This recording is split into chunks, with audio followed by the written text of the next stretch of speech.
guys, and welcome to another video on Sonal's Life. So for anyone who watched my last video, I had a little look over the New Japan Cup final and the Dominion show that New Japan held last week. This week I thought I would look over the Saturday's Sengoku Lord show, which was sort of the next big show after Dominion. Obviously last video I was a mixture of a very upset LIJ fan, a conflicted Bullet Club fan, and basically me saying I don't like Evil. This time I will try and be a little less anti-Evil, and we'll have a look at the card and I'll let you know what I thought of all the matches. So let's go. So the first match that we had, obviously it's a big show, we're going to start with tag matches. We started off with Taiji Ishimori versus Yu Uemura. For me, even though I loved their match at New Japan Cup, honestly all I could have in my head was their little, I guess you could say, interaction on Twitter and in their post-match comments where Yu Uemura was basically like, Ishimori, buy me an ice cream. And then in the end there was like the massive thing that Ishimori actually did buy him an ice cream, which was quite cute. Honestly, for me it was a great match because you've got a star of the junior heavyweight division and hopefully a future star of the junior heavyweight division. Like, I know most young lions and a lot of people, like, they want to do heavyweight, but I personally think Yu Uemura is going to be perfect in the junior division. He's already shown in like junior tag league, and if there was a best of super junior, I bet you he would have been in that too. So it was a great way to get the crowd very excited. And I know some people found it a bit weird because obviously there was no screaming and things, but it's just the Japanese fans being respectful and respecting the regulations. But you know what, it was still a really good way to start it, and you could see that the crowd were very into it. So then we had a 6-man tag match. So we had Ryusuke Taguchi, hashtag Bread Club Kojima, and Makabe versus Young Lion Gabriel Kidd, Toru Yano and Ishii. The big storyline going into this match was basically in the New Japan Roadshow that they had. Gabriel Kidd was like, I want to fight you, Makabe, not this Makabe, 2010 Makabe, which is basically when him and Honma won the tag titles. I found that a bit of a weird comment because I think, like, when you're in a match with likes of Taguchi and Yano, there is no way you can say Makabe is like not serious enough. Like, apart from his small talk show he had with Honma during like the New Japan Together specials, honestly he's the Unchained Gorilla for a reason, like, seriously. But it was a great match. I mean, Gabriel Kidd got pinned, but he is constantly showing how good he is. We obviously had Yano being Yano, Taguchi being Taguchi. I mean, I also always love watching Kojima with his chops and Ishii just being Ishii. So it was nice to have like some of the top guys of Chaos and Hontai together. Then we had the third match, which was 3 members of Chaos, so Yoshihashi, Hiroki Goto and My Baby Sho versus Bushi, Sanada and Naito. On the surface it looked like a sort of random match, but really the pure essence of this was Sho versus Sanada. In the post-match comments, basically Sho was like, and that was the post-match comments from Sengoku, he was like, I hold grudges. Sanada might have beaten me in the New Japan Cup, but I want another singles match. If anyone read my post where I literally put my favourite New Japan matches, Sanada versus Sho was one of my favourites. Like a lot of people, I didn't expect much from it because the two hardly ever met in tag matches, never mind like big like singles matches. But they're two of my favourites, Sanada Sho, SS, Sonal Lights, SSS. But yeah, it was great. I love Bushi, I love Naito, I love Sanada, I love Goto, I love Sho, and I like Yoshihashi. I feel like he is the man of the people. You know, never give up is what Yoshihashi says, and that's what we should follow. So yeah, by Sanada pinning Sho, hopefully it's going to make a nice feud coming up in the Summer Struggle shows that we're going through. We then had Chaos. It was a 10-man match between members of Hontai and Suzuki-gun. My definition of it is basically it was 3 feuds packed into one match. We had Tenzan and Master Wato, who obviously have a thing with Yoshinobu Kanemaru at the moment. We had Minoru Suzuki and Yuji Nagata's continuous fight, which is honestly 2 men over 50 just slapping the hell out of each other. Like, I think they're going to kill each other at some point if they have another singles match. And then obviously the new heavyweight tag champions, Dangerous Tekkers, Zack Sabre Jr. and Taichi, against the former champions Tanahashi and Ibushi. Now going into the match, I know there's a lot of different feuds, and at times there was moments where literally you didn't know where to look. Could you look in the ring? There was a fight going on there. There was like 3 fights going on outside. But honestly, like, I thought it was great. You saw the storytelling, so like at one point Taichi refused to fight Tanahashi, and that's been like an ongoing thing where Zack and Taichi have said, we'll fight Ibushi for the titles, but not with Tanahashi. And Zack's always had this thing like he wants to retire Tanahashi, he thinks he's old.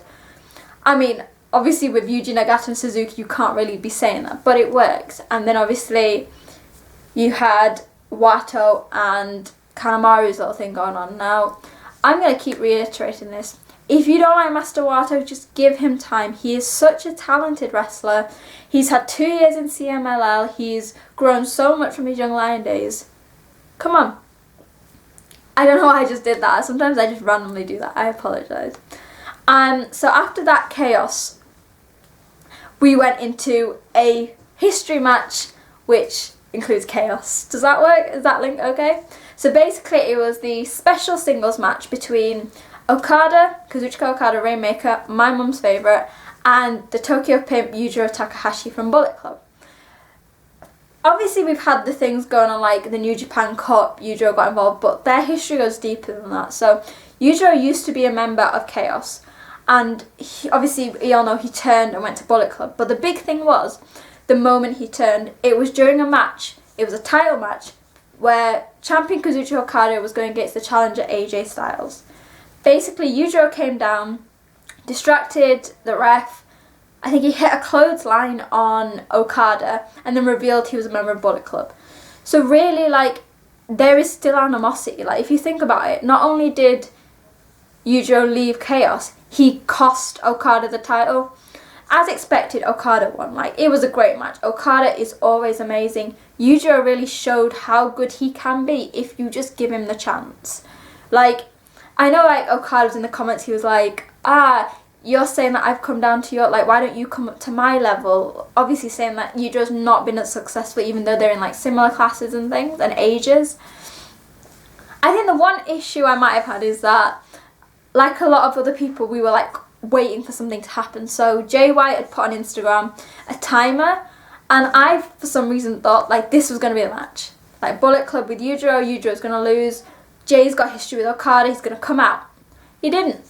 Honestly, I think like Jay was sat there laughing like, haha, you all thought I was coming, and then he didn't. But yeah, no, it was a good match. It was like a nice break between the main matches and the tag matches, a bit of a difference, and I really hope that, I know this wasn't a push for Yujiro, but that people actually get to see how good he was, because when he was in No Limit, which is the tag team he's been with Naito, can you imagine that? He was so successful. Like, him and Naito were the first ever tag team to win the junior and the heavyweight tag titles, so fingers crossed. And then we got onto the main 2 matches. So the first match, the first title match, was Shingo Takagi versus my boy El Desperado for the Never Openweight title. The lead up to this has been great. So after Sho lost his title match to Takagi at Dominion, Desperado came and attacked him, literally as he was walking down the ramp. And from there we've seen a new side to Desperado. He came out in a black and gold mask, and even though he had like the Suzuki Goon things, so he was trying to cheat, like sneaky style, so distract the ref and things, it was an amazing match. Even though Desperado's a junior and Takagi's a heavyweight, what people don't realise is they're both a lot more similar. Like, Desperado's made it clear, he's like, I am a different kind of junior, and it really showed. And even though I was upset that Desperado didn't win, it was an amazing match, and for me that just shows how good of a champion Takagi is. Never title has always been a bit like that. That's how I could describe it in a hand movement.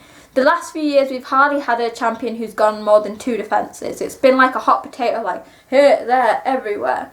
Like, I think there was like a series where like nobody had a successful title defence. And as well as sticking to the never rules, so obviously his last 2 opponents have been juniors, he is really bringing it to the core of what it should be. It's a hardcore match, like strength, speed, it's a proper gritty match. And I wouldn't even mind if Takagi kept it for a long time, because I think even though this is his first title reign, he is going to be up with the greats of the never title, so like Ishii, Goto, Suzuki, for really elevating this title. And yeah, I think it's much needed. And then we went on to the main event. Hiromu Takahashi versus former LIJ Evil for the IWGP Heavyweight and Intercontinental title. I've seen a few mixed reviews of this match, and there were three main reasons why. So the first reason people were a bit upset was Hiromu lost. Spoiler, sorry. I assume that you all know what happened in this show. Hiromu lost. Second, Evil won with the help of Dick Togo. And three, LIJ members didn't come out to save Hiromu. So I'm sort of going to talk about those, and sort of that's why I like the match so much. So obviously the match was the mixture of the two styles. So Hiromu's fast-paced, crazy junior heavyweight style versus Evil's I'm going to break the rules. So there was like, obviously he was messing with the referee, Dick Togo was getting involved, but jokes on Dick Togo because he had his dick hurt. I found that really funny. I don't know if I was the only person who did. But in terms of Hiromu losing, and because Evil won in like a cheating way, it was the perfect way to have it. Evil is Bullet Club now.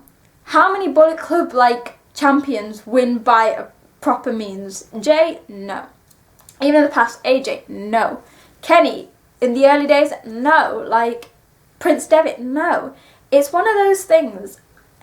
It made Evil look strong as a champion because he's won by his means, his rules. But it also made Hiromu look strong because he didn't lose straight. He lost because someone was cheating. And he kept his heart. He was like, I'm going to carry on fighting. And that was really nice. And on that last point of LIJ not coming out, if you watch the day after on the Sunday, the Summer Struggle show, they actually said on commentary, the reason that none of the LIJ members came out was because Hiromu asked for it. He had so much respect for the title. He wanted a proper match against Evil that he said, whatever happens, he knew Dick Togo was going to get involved. He knew Evil was not going to care, but he still wanted to do it. And obviously he lost, and the crowd was obviously gutted. But I think even they expected it. And then Naito came out, and I think, like, I've not watched post-match comments, but I think he has now put down the challenge. He's like, Evil, me and you again. And you know what? That's right, because I think Hiromu's going to get his chance. And for me personally, I would love it to be against someone like Naito. Or if Okada wins the title back, someone against, you know, like the top stars who aren't using like dirty means to win. Like, I think even if maybe Jay won the title, I wouldn't want Hiromu to win it. Do you know what I mean? Like, for me, I want there to be some sort of story behind it. And Hiromu versus Naito will probably be my best case scenario.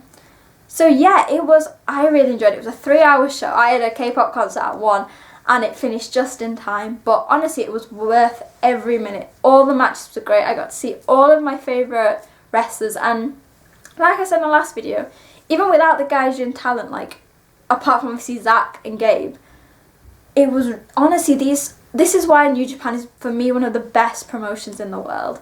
And yeah, hopefully you guys enjoyed the show as much as I did. Let me know in the comments, what did you think about my take on the show? What were your favourite matches of the show? What did you think of it? Like, just let me know. Speak to me on social media, @wrestling_chat. I'm always on there.